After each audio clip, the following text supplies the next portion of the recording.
So this is a part one of demos.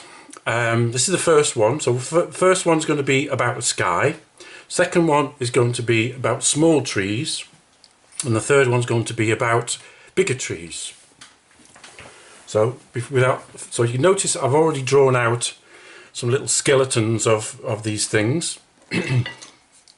So I'm going to first of all talk about which colours I'm going to use. So for the first part of this, I'm just going to use some ultramarine. I'm going to use some, maybe a little bit. Now this is a Sennelier grey. You could use a Payne's grey, but it would have to be a bit dilute. And I'm going to use a little bit of this grey. This is a thicker grey. They're quite an advantage to using these thicker colours for skies. So I'm going to start to put some water down. Notice as well I've got the board on a tilt. So I'm going to put some water down with my Hake brush. Just a big flat brush will do, but the Hake brush is rather nice because it's very soft.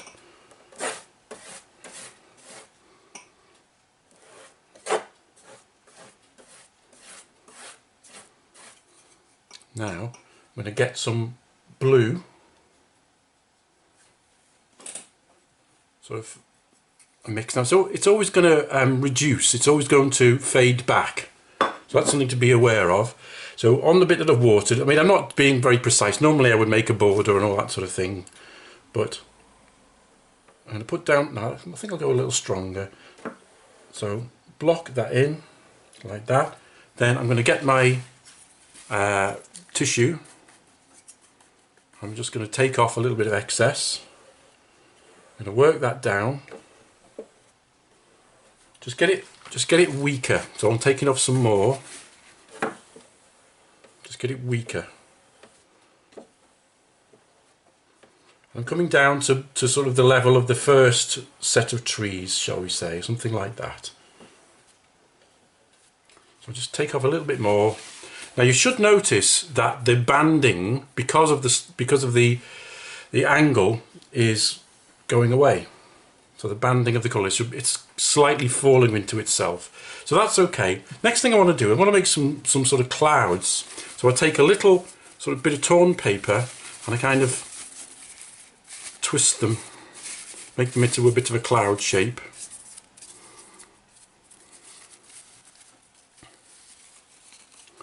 And I'm going to do 3 of them, maybe different sizes. Just lay that on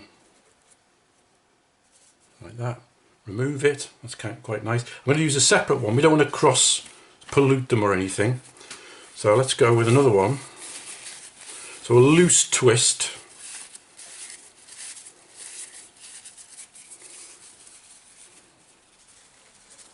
like that. Take that off. You've got to be fairly quick because otherwise the thing's going to be drying. I'll just do a small one. I think I'll do a small one there, like that. And I think just for a little bit of something, I'm going to take a chisel brush and my grey,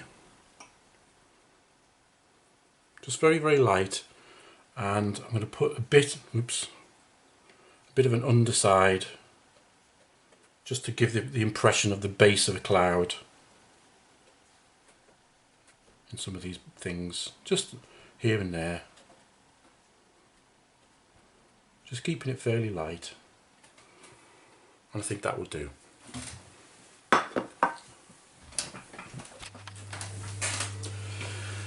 So I'm going to do some small trees over here.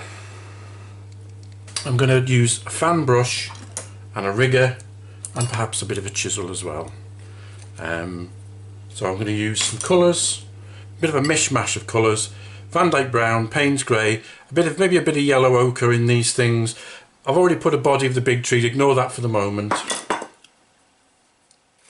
So what I'm going to do first, I've drawn out some very simple shapes of the trees. I'll just slightly wet this stiff brush. Now the brush can do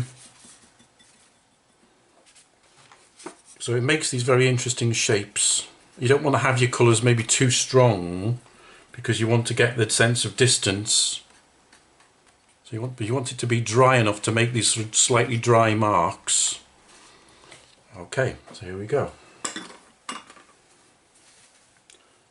So I'm going to do a little bow at the top, a little block. It's a little dry there. A little wet rather.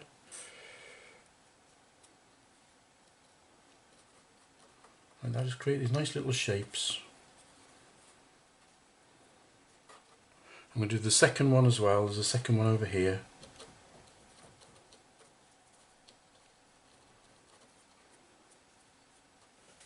So having put those on, as I say, you can experiment with how wet or dry you want. And I think I'm going to just go for a slightly darker part to that. And just slightly stronger into that mixture.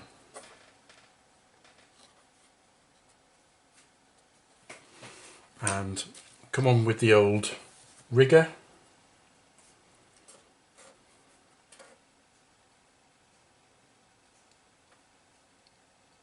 And just flute that in like that. Couple of nice spindly branches. Don't go mad. Don't put every last one in.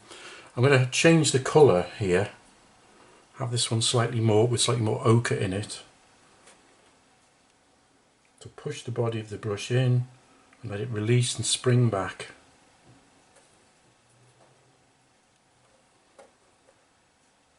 Push it in and spring back. Maybe put a few other little bits and pieces in there.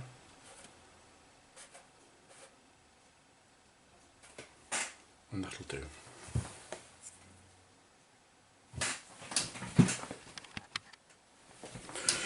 So this time I'm going to be using still the same colours. Haven't put any ground in yet, but I'm going to use some reed pens. Now these are commercially done reed pens, or sorry, bamboo pens, sorry. I've got a few of them, and I've also made some. So they're the commercials, and I'll probably use these ones, but I've made some rather nice ones myself. So for example that one, and how you do it is you get your penknife and you sort of thumb the bottom of the penknife down. So you're making this wedge, and it's going quite flat there. You flatten that off with a cut there, and you cut there down the centre. And then you're able to load up your brush and put paint into there. So this is what I'm going to do. I'll try it with my commercial one first.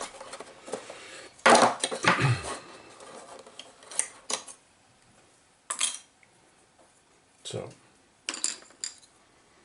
coming with a bit of a mixture. I started off with a bit of a mostly ochre mixture, ochre and brown, ochre and Van Dyke brown mixture. This is a slightly more detailed cut. It's rather nice.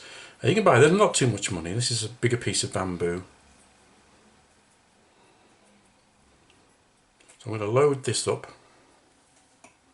Now the consistency is kind of important.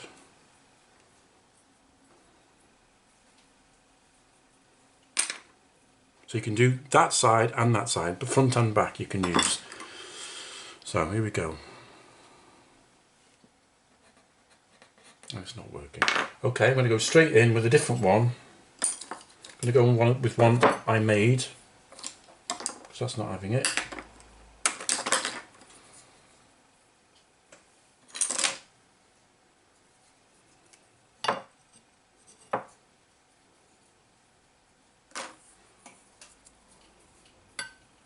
So a bit more of a mixture.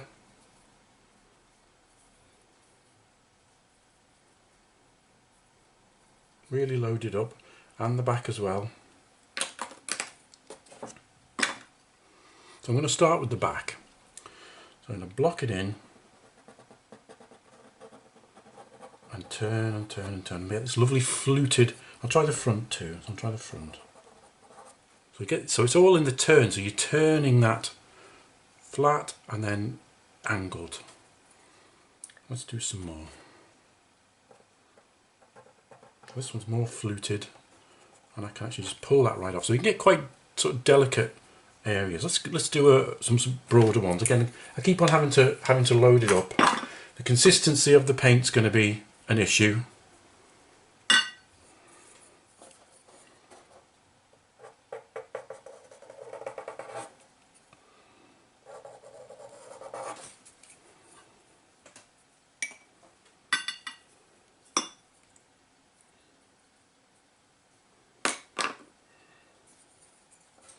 Let's load them in here.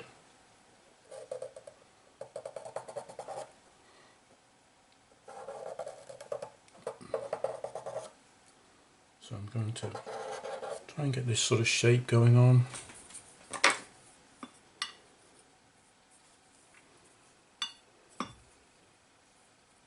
So plenty in the reservoir.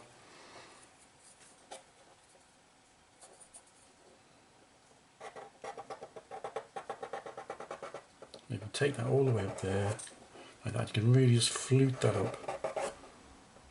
Flute that up, flute that up. You're going to be left with a sort of, with edges that, because you need there's a bowl of this top of the tree, which I'm going to have to consider in a bit. But I'll put in some mains. There's lots I could do with this, but I'm going to put in some main areas first.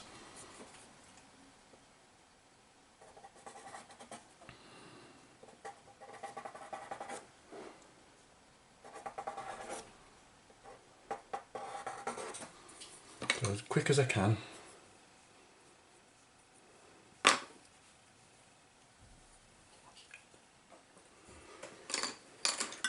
Okay, so I've got the gist of some of this. I can go finer, I can take my time, I can come back with, I can also help with a rigger brush.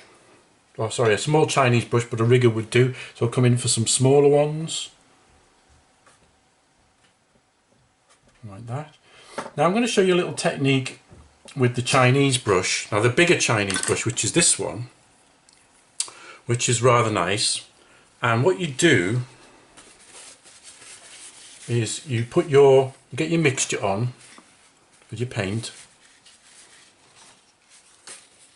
like this, but then you dry the brush very slightly and you open it up like that, and you're able, with a bit of luck,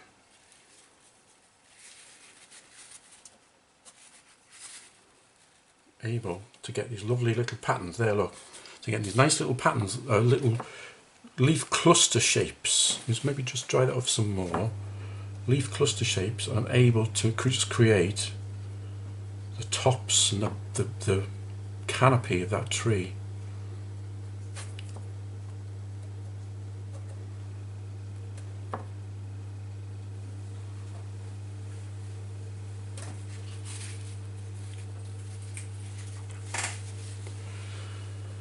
So creating that canopy like that, and you can do it fairly quickly.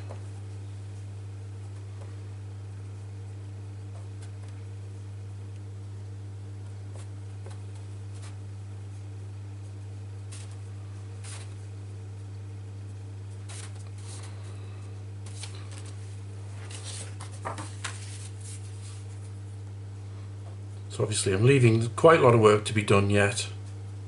But you can see now I've created that bowl of the top of the shape.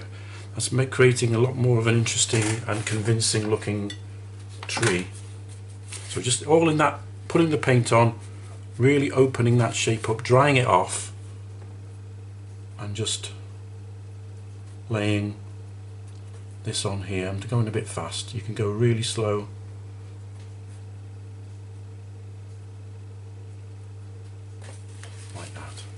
So it's not finished, but there you go. That's an idea of this technique.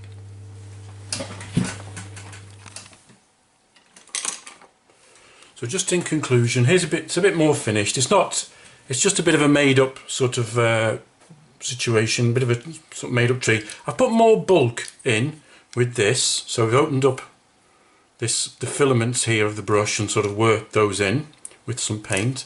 A little bit more finer brush work and rigger sort of work. Another thing to try is opening up the hake brush. The hake is rather interesting as well. I can produce some of these same sort of effects, and you can mash that down and create something quite interesting like that.